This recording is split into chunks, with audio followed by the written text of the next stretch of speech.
I recognize the gentleman from Maryland, Mr. Hogan, for purposes of general debate, not to exceed a period of 15 minutes. Mr. Hogan. Thank you, Mr. Chairman.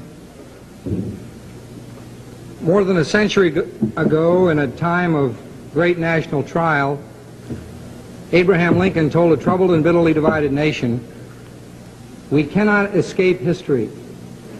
We of this Congress and this administration will be remembered in spite of ourselves. No personal significance or insignificance can spare one or another of us. The fiery trial through which we pass will light us down in honor or dishonor to the last generation." Today we're again faced with a national trial. The American people are troubled and divided again. And my colleagues on this committee know full well that we cannot escape history. That the decision we must jointly make will itself be tested and tried by our fellow citizens and by history itself. The magnitude of our mission is awesome. There's no way to understate its importance, nor to mistake its meaning. We have unsheathed the strongest weapon in the arsenal of congressional power. We personally, members of this committee, have felt its weight and have perceived its dangers. The framers of the Constitution, fearing an executive too strong to be contained and constrained from injustice or subject to reproof, arrayed the Congress with the power to bring the executive into account and into peril of removal for acts of treason, bribery, or other crimes of and misdemeanors. Now, the first responsibility facing members of this committee was to try to define what an impeachable offense is. The Constitution doesn't define it. The precedents, which are sparse, do not give us any real guidance as to what constitutes an impeachable offense. So each of us in our own conscience, in our own mind, in our own heart, after much study, had to decide for ourselves what constitutes an impeachable offense. Obviously, it must be something so grievous that it warrants the removal of the President of the United States from office. I don't agree with those that say impeachable offense is anything that Congress wants it to be, and I don't agree with those who say that it must be an indictable criminal offense. But somewhere in between is the standard against which we must measure the President's conduct. There are some who say that he should be impeached for the wrongdoing of his aides and associates. I don't concur in that. I think we must find personal wrongdoing on his part if we're going to justify his impeachment. The President was elected by an overwhelming mandate from the American people to serve as their President for 4 years.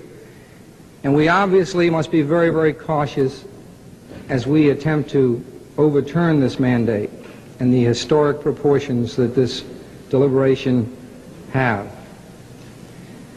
After a member decides what, to his mind, constitutes an impeachable offense, he then had to decide what standard of proof he would use in trying to determine whether or not the President of the United States had committed an impeachable offense. Now, some have said that we're analogous to a grand jury, and a grand juror only need find probable cause that a criminal defendant had committed an offense in order to send the matter to trial. But because of the vast ramifications of this impeachment, I think we need to insist on a much higher standard. Our counsel recommended clear and convincing proof. That's really the standard for civil liability, that or preponderance of the evidence. And I think we need a higher standard than that when the question is removing the President of the United States from office.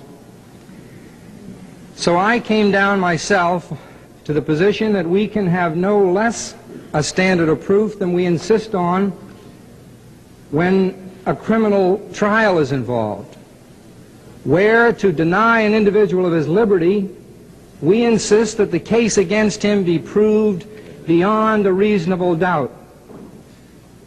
And I say that we can insist on no less when the matter is of such overriding import as this impeachment proceeding.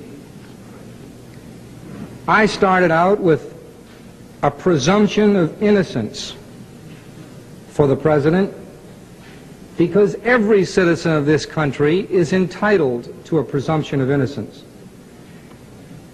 And my fight for fairness on this committee is obvious to my 37 friends and colleagues who I think will corroborate that I was as outspoken as any member of this committee in calling our very fine staff to task when I thought they were demonstrating bias against the President, when I thought they were leaving from the record parts of the evidence which were exonerating of the President.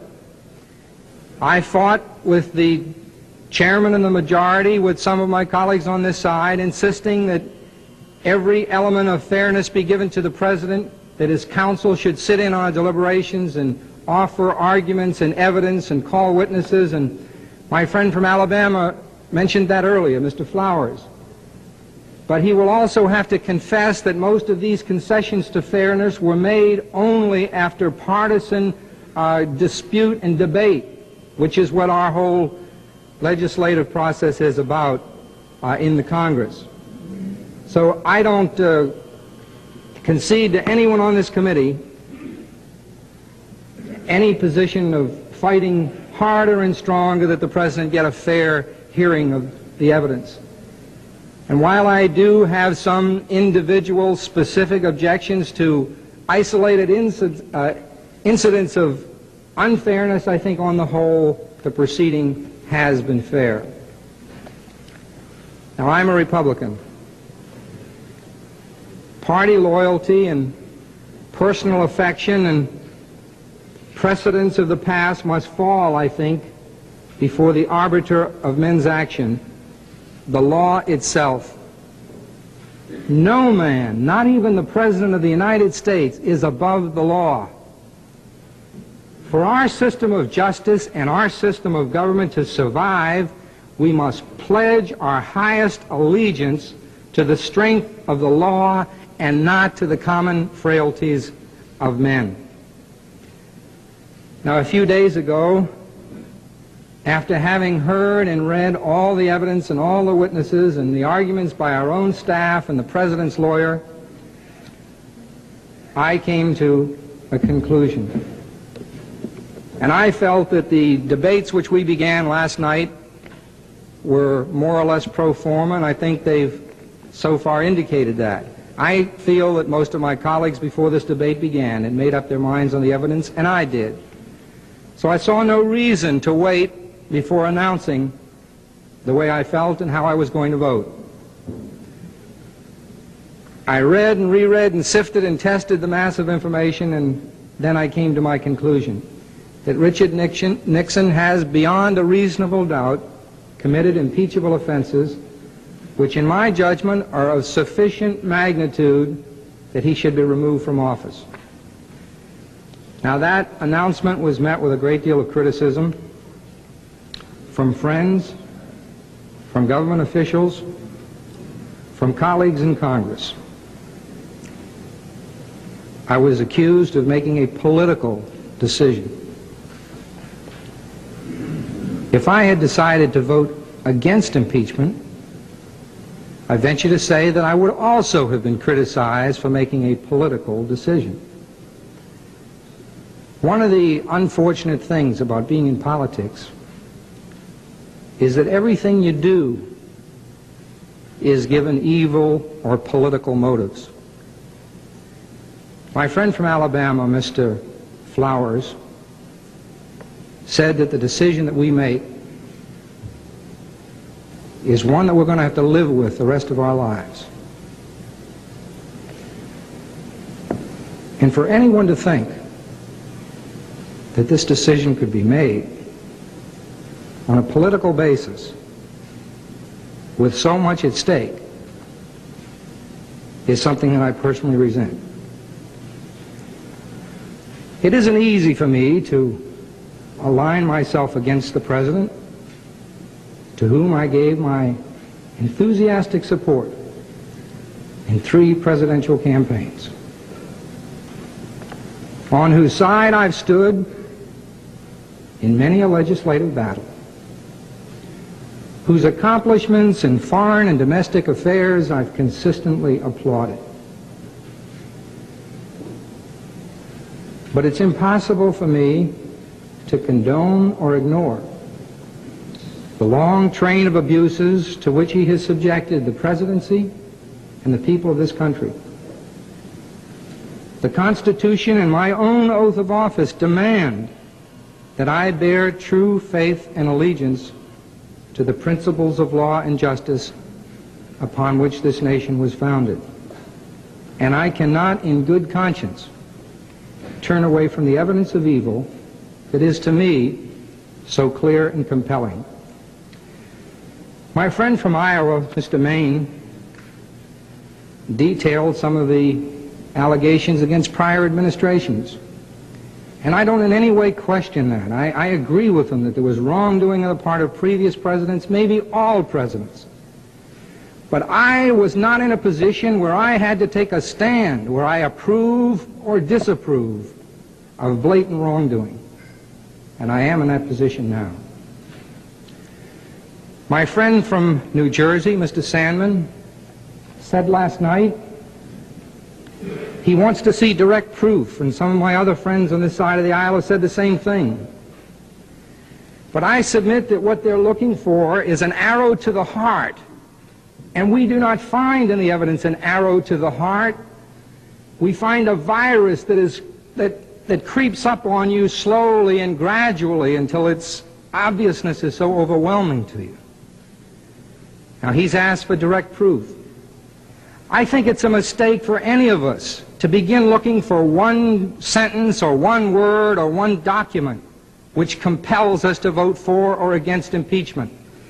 It's like looking at a mosaic and going down and focusing in on one single tile in the mosaic and say, I see nothing wrong in that one little piece of this mosaic. We have to step back and we have to look at the whole picture. And when you look at the whole mosaic of the evidence that's come before us, to me, it's overwhelming beyond a reasonable doubt. Let's look at the President's own words. He uses the words cover up and cap on the bottle and the plan and containment, and he's concerned about what witnesses have said and what they will say. He's concerned about where the investigation is going. Now let's focus in on the thing that everybody talks about, the Hunt payment. Let's look at this as reasonable and prudent men.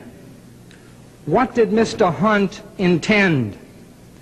His payments and demands had been relayed through his wife before her death. After his wife, he had to make them directly. So what did he do? He called Colson to make demands, and we have a transcript of what he said, and I want to quote. This is a long-haul thing, and the stakes are very, very high, and I thought that you'd want to know that this thing must not break apart for foolish reasons. We're protecting the guys who are really responsible, but at the same time, this is a two-way street. And as I said before, we think that now is the time when a move should be made, and surely the cheapest commodity available is money. And then he went and he talked to Colson's lawyer, Bittman. And to Bittman, he told him the same thing, that commitments were made, and he would blow the lid off the whole thing unless the money was paid to him. And then he went and saw O'Brien, the attorney for the committee to re-elect the president. And he said to him that he had to have $60,000 for legal fees and $75,000 for family support. He said if he didn't get it, he would reveal a number of seamy things that he had done for the White House, and if things didn't happen soon, he'd have to review his options. The man that was making those demands had over $200,000 in the bank that he had collected from his wife's insurance. So I asked my colleagues on the committee, what would the reasonable and prudent man assume that he had in mind? It's obvious he intended to blackmail the White House. Well, now let's go inside the White House. And let's see what they say. They talk about this. Can we raise $1 million? You know, is this the way to go? Will there be other demands from them? How were the payments made in the past? These are the president's own words. He says, well, can we handle it through the Cuban committee the way we handled it before, indicating already knew about the previous payments made. These are his own words. And then he says, wasn't that handled through the Cuban committee? And John Dean says, well, no, not exactly. That's not the way it was. And the president says, well, that's the way it's going to have to be. Is this an urging to conceal the truth, or is it not? So the payment was made to Hunt. And it doesn't matter to me whether the president approved it before it was made. A conspirator, as all we lawyers know, can get in on a conspiracy at any point, even after the fact. So it's immaterial whether or not the point in time when he said, okay, I approve it, you pay it. The fact is, and the thing that's so appalling to me, is that the president, when this whole idea was suggested to him, didn't in righteous indignation rise up and say, get out of here, you're in the office of the President of the United States. How can you talk about blackmail and bribery and keeping witnesses silent? This is the presidency of the United States. And throw them out of his office and pick up the phone and call the Department of Justice and tell them there's an obstruction of justice going on. Someone's trying to buy the silence of a witness. But my president didn't do that. He sat there and he worked and worked to try to cover this thing up so it wouldn't come to light. And the FBI is conducting an investigation. So he says publicly, I want to cooperate with the investigation and the prosecution. But privately, all his words compel a contrary conclusion. He didn't cooperate with the investigation or the prosecution. And it's already been said by some that Henry Peterson called and he said initially in the conversation, well, it's not going to go any further. I know I have to keep this secret. He had no sooner hung up the phone when he was telling the defendants about whom this damaging information was made, what they could do to counteract the case that the prosecution had against him. Well, I could go on and on and on. I'm surprised that some of my colleagues, the telephone call from Pat Gray. Pat Gray was a man who did many things wrong. He was loyal to his leader. But at some point his conscience bothered him, and he wanted to tell the President of the United States that his aides were destroying the presidency. The time of the gentleman has expired. Give the gentleman an opportunity to finish his sentence and his thought. I appreciate the Chairman.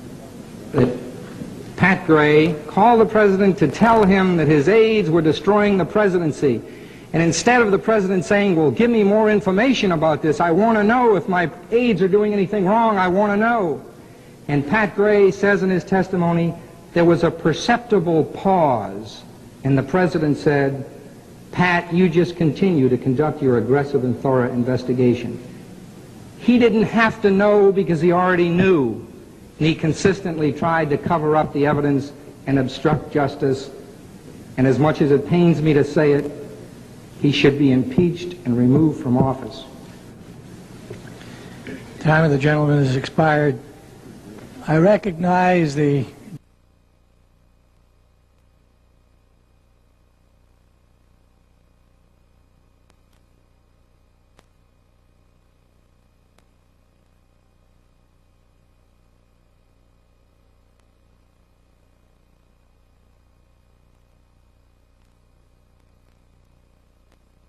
gentleman from